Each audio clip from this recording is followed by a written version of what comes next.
Assalamualaikum warahmatullahi wabarakatuh. Perkenalkan, nama saya Muhammad Rizky Ardiansyah, NIM 1910281022. Puji syukur kehadiran Allah Subhanahu wa taala yang telah melimpahkan rahmat dan hidayahnya sehingga kita masih diberi kesehatan. Sholawat serta salam tetap tercurah limpahkan kepada junjungan kita Nabi besar Muhammad SAW. Yang terhormat Bapak Bahtiar Haryadofi selaku dosen pembimbing mata kuliah Filsafat Pendidikan. Pertama-tama saya akan mempresentasikan hasil kerja saya, yaitu Filsafat Pendidikan, Metodologi dan Logika. Yang pertama yaitu pengertian metodologi dan logika. Metodologi berasal dari kata metode dan logos. Metodologi bisa diartikan ilmu yang membicarakan tentang metode-metode.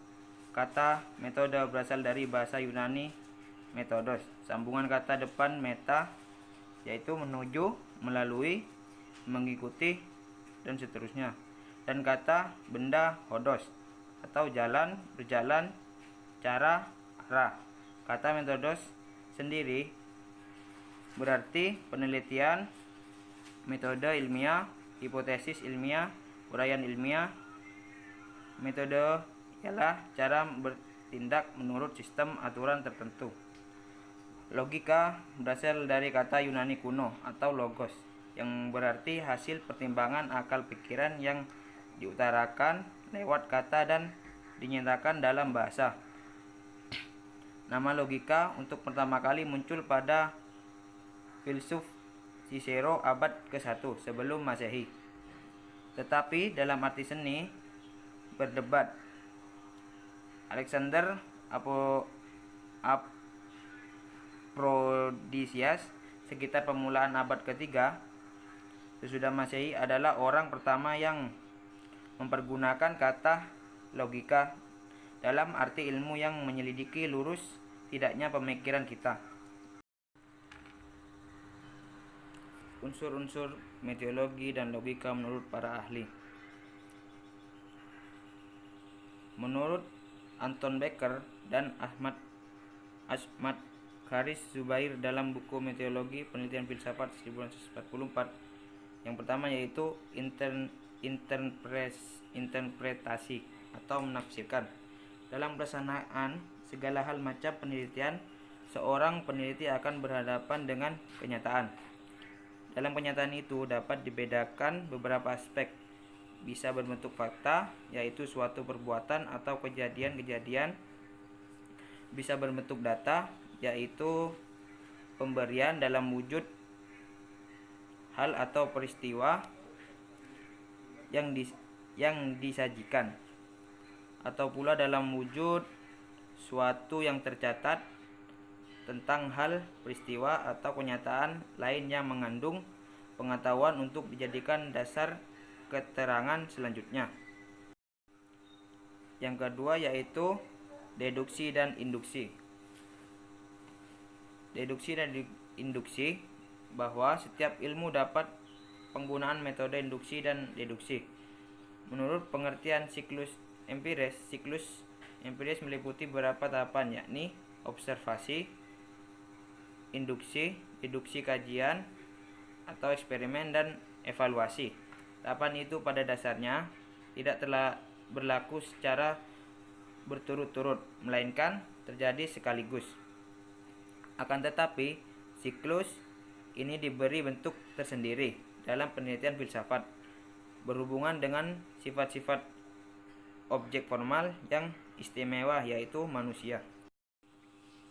Yang ketiga yaitu koherensi intern, yaitu usaha untuk memahami benar guna memperoleh hakikat dengan menunjukkan semua unsur struktural dilihat dalam suatu struktur yang konsisten, sehingga benar-benar merupakan intern struktur atau intern relations.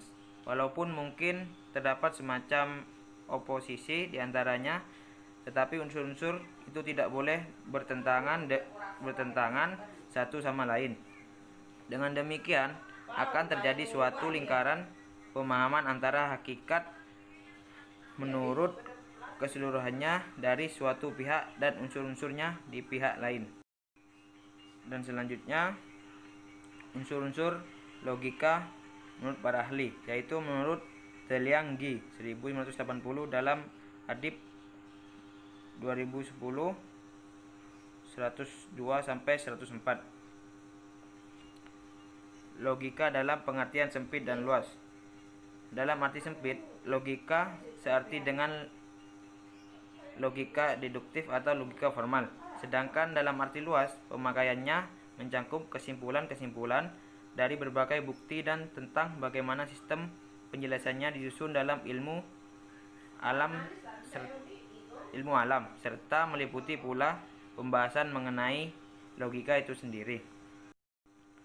Yang kedua yaitu logika deduktif dan induktif.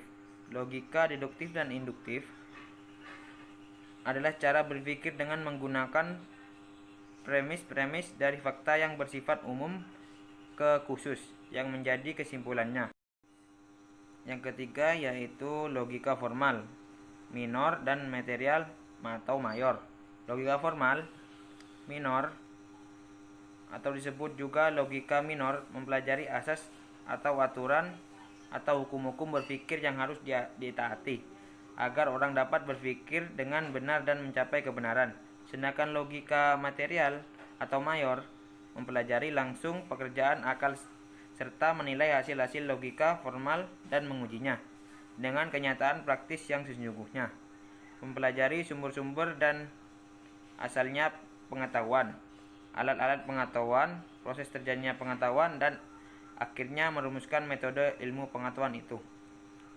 Sekian dari presentasi saya. Wassalamualaikum warahmatullahi wabarakatuh.